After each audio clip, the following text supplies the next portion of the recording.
एक गांव में कालिया करके एक आदमी रहता है। कालिया की पत्नी का नाम कोमल था। उन दोनों को 2 बच्चे थे। वो दोनों स्कूल में पढ़ते थे।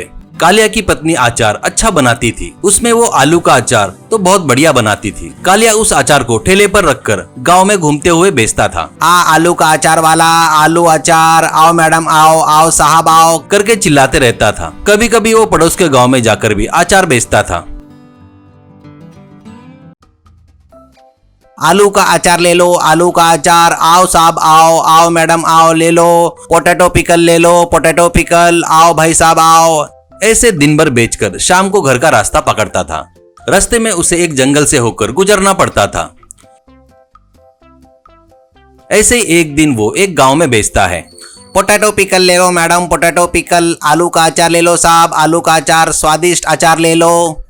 शाम हो रही थी तो जंगल के रास्ते से घर की तरफ निकलता है। तभी वहाँ पर बहुत तेज हवा तूफान बारिश आती है। वो एक पेड़ के नीचे रुकता है। बिजली की कड़कड़ाहट से बारिश बहुत तेज गिर रही थी।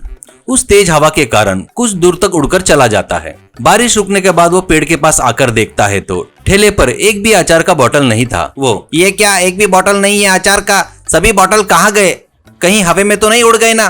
वैसे तो फिर ठेला भी उड़ने को होना ना। क्या है क्या, कुछ समझ में नहीं आ रहा है मुझे, सोचकर ठेला ढकेलते हुए घर चला जाता है।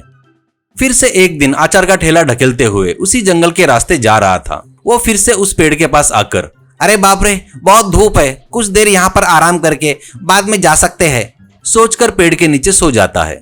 वो नींद से जागकर देखता है तो ठेले पर अचार के बोतल नहीं दिखते हैं।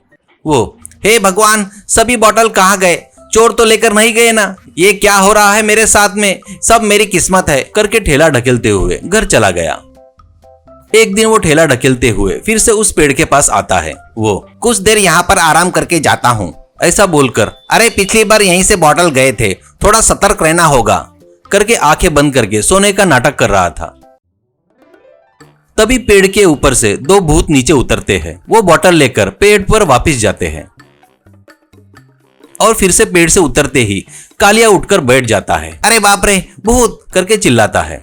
लेडी भूत, ए तू फालतू में चिल्ला मत, हम भी इंसानों से डरते हैं। इससे पहले तेरे बोतल गायब हमने ही किए है, तेरे को कुछ नहीं करेंगे, ठीक है ना? जेंट्स भूत, चाम माइला, इसका टेस्ट तो जबरदस्त है, तेरे पास से चोरी किए तो बुरा मत मान रे भाई, ऐसा कहता है। कालिया, तुम लोग भूत हो ना, तो फिर अचार कैसे खाते हो? तुम्हारी वजह से मेरा कितना नुकसान हो गया है पता है क्या आपको? ऐसा कहता है। जेंट्स भूत, तो ऐसे ही दुखी मत हो, हम इंसानों को जानवरों को खाकर बोर हो गए थे, इसलिए इसी बीच हमें अचार खाकर डाइटिंग कर रहे हैं, इसके बदले हम तुमको सोना देंगे, ठीक है ना? कहकर उड़कर पेड़ पर जाकर वहां से सोना लाकर ठेले पर रखता है। कालिया वो सोना देखकर चौंक जाता है। जेंट्स भूत, क्यों जी, हो जाएगा क्या या और चाहिए? ऐसा कहता है। कालिया, अरे बाप रे, इतना सोना क्या, ये पूरा मेरा ही है ना?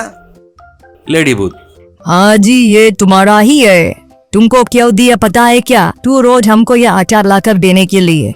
अब बाहर कहीं धूप में घूमकर बेचने की जरूरत नहीं तेरे को। कालिया खुशी के मारे उनको हाथ जोड़कर ठेला लेकर जाने लगता है तो जेंट्स भूत, ए सोन, सोना लेके जाने के बाद फिर नहीं आया तो हम लोग तू जहाँ रहेगा ना, तुझे पकड़ लेंगे, ध्यान में रख ले करके धमकाता है। कालिया ठीक है बोलकर वहां से आ जाता है। कालिया लाए सो सोना देखकर उसकी पत्नी और बच्चे को बड़ा आश्चर्य होता है। उस सोने को बेचकर जो पैसा मिला उससे कालिया एक बड़ा घर खरीदता है और एक कार खरीदता है। हर दिन कालिया कार में अचार के बोतल लाकर पेड़ के पास आकर भूतों को दे रहा था। भूत लोग वो पोटैटो